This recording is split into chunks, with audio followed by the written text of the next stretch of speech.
The Indian 2015 പുറത്തിറങ്ങിയ ഒരു comedy action സിനിമയാണ്. കുറച്ച് പഴയ സിനിമയാണ്, പക്ഷേ ഇതൊരു മസ്റ്റ് വാച്ച് ഐറ്റം എന്നൊക്കെ പറയില്ല. അങ്ങനെ നമ്മളിപ്പോൾ മലയാളത്തിൽ ഫാമിലി അല്ല ഫാലിമി പോലുള്ള കൊച്ചു കൊച്ചു സിനിമകളുണ്ടല്ലോ, അങ്ങനെ കൊച്ചു കൊച്ചു സിനിമകളിൽ ഇൻക്ലൂഡ് ചെയ്യാൻ പറ്റുന്നൊരു സിനിമയാണ് ഇത്. വലിയ സ്റ്റോറിയോ വലിയ ക്രാഫ്റ്റിങ്ങും കാര്യങ്ങളൊന്നുമല്ല, പക്ഷേ ഉള്ള സാധനത്തെ പ്രസൻറ്റ് ചെയ്തിരിക്കുന്നത് അടിപൊളിയായിട്ടാണ്. കിടില ആക്ടേഴ്സാണ്, കിടില ആക്ടിംഗ് ആണ്. മൊത്തത്തിലുള്ളൊരു പ്രസൻറ്റേഷൻ ഈ ഒരു സിനിമയ്ക്ക് ഭയങ്കര പോസിറ്റീവ് എനർജി കൊടുക്കുന്നുണ്ടെന്നുള്ളതാണ്. അപ്പം സ്റ്റോറി എന്താണെന്ന് വെച്ച് കഴിഞ്ഞാൽ, ഒരു 70 വയസ്സുള്ള ബെൻ വിറ്റകർ എന്ന് പറയുന്ന ഒരു വിഡോവർ റിട്ടയറാണ്. പുള്ളി ഇങ്ങനെ ലൈഫിൽ പ്രത്യേകിച്ച് ലക്ഷ്യങ്ങളൊന്നുമില്ല, റിട്ടയർ ആയിരിക്കുന്നു, ലൈഫ് ബോറിംഗ് ആവുന്നു. അപ്പോൾ എന്തെങ്കിലും ക്രിയേറ്റീവായിട്ട് ചെയ്യണം, എന്തെങ്കിലും ജോലി ചെയ്യണം എന്ന് വിചാരിക്കുന്നു. അപ്പം ഒരു ഇ-കോമേഴ്സ് കമ്പനിയിൽ ഇതുപോലെ സീനിയർ ഇൻറ്റേൺസിനെ എടുക്കുന്നുണ്ടെന്ന് അറിയുന്നു. അങ്ങനെ അവിടെ പോയി ജോയിൻ ചെയ്യാനായിട്ട് തീരുമാനിക്കുന്നു. ബെന്നിൻ്റെ ആറ്റിറ്റ്യൂഡ് കണ്ടിട്ട് കമ്പനിക്ക് ഇഷ്ടപ്പെടുന്നു, കമ്പനി അപ്പോയിൻറ്റ് ചെയ്യുന്നു. അപ്പം ഈ ബെന്നിൻ്റെ ആറ്റിറ്റ്യൂഡ് കണ്ടിട്ട് ബെന്നിനെ നേരിട്ട് സിഇഒയുടെ കീഴിൽ വർക്ക് ചെയ്യാനായിട്ട് വിടുന്നു. സിഇഒ ആണ് ജൂൾസ് ഓസ്റ്റിൻ, ഒരു മോഡേൺ ചിന്താഗതിയുള്ള പെൺകുട്ടി. ഈ ഒരു ഷോപ്പിംഗ് കമ്പനി കണ്ടുപിടിച്ചത് ഫൗണ്ടറാണ്. അപ്പം മൊത്തത്തിൽ ഇത്രയും വലിയൊരു കമ്പനിയുടെ ഭാരം മൊത്തം സിഇഒ ആയിട്ടുള്ള ഈ ഒരു ജൂൾസിന് താങ്ങാൻ പറ്റുന്നതിലപ്പുറമാണ് സ്ട്രെസ്ഡ് ആയിട്ടുള്ള ലൈഫ്.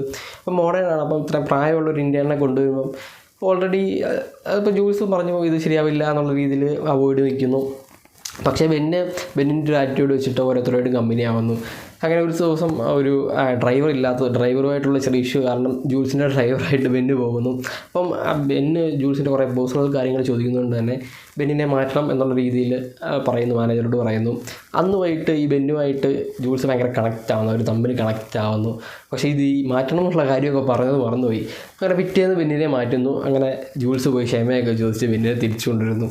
അങ്ങനെ ബെന്ന് ജൂൾസിൻ്റെ ലൈഫിൽ കുറേ ഇൻഫ്ലുവൻസ് ചെയ്യുന്നു. അതായത് ഒരു അപ്പൻ മകൾ പാസം പോലെയൊക്കെയാണ്. അതായത് ഒരു ഡോട്ടർസ് ഫാദർ ലവ് ഒക്കെ വരുന്ന ഒരു സാധനമാണ്.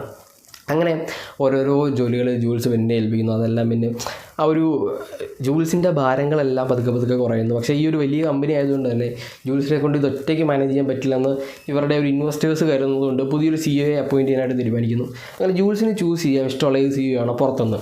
അങ്ങനെ വലിയ എക്സ്പീരിയൻസ്ഡ് ആയിട്ടുള്ള ഏതൊരു സിഇഒ ആയിട്ട് കൊടുക്കുന്നു എന്നുള്ള രീതിയിലൊക്കെയാണ്. അങ്ങനെ ഈ ഒരു ബെന്നും ഈ ജൂൾസും വലിയ കണക്റ്റ് ആവുന്നു, ഓരോ കാര്യങ്ങൾ പറയുന്നു. അപ്പം ഈ ജൂൾസിൻ്റെ ലൈഫിൽ ജൂൾസിൻ്റെ ഹസ്ബൻഡ് ജൂൾസിനെ ചീറ്റ് ചെയ്യുന്നുണ്ടെന്ന് ബെൻ അറിയുന്നുണ്ട്, പക്ഷെ ഇത് പറയുന്നില്ല. പക്ഷേ ജൂൾസിന് ഇത് അറിയാമായിരുന്നു ചീറ്റ് ചെയ്യുന്നുണ്ടെന്ന്. അങ്ങനെ ഇവർ തമ്മിൽ ഇതെല്ലാം പറഞ്ഞ് ഈ ഒരു പ്രശ്നങ്ങളെല്ലാം സോൾവ് ചെയ്യുന്നു, സോർട്ട് ഔട്ട് ചെയ്തിട്ടൊരു ഹാപ്പി എൻഡിങ്ങിൽ പോയി നിൽക്കുന്ന ഒരു സിനിമയാണ്.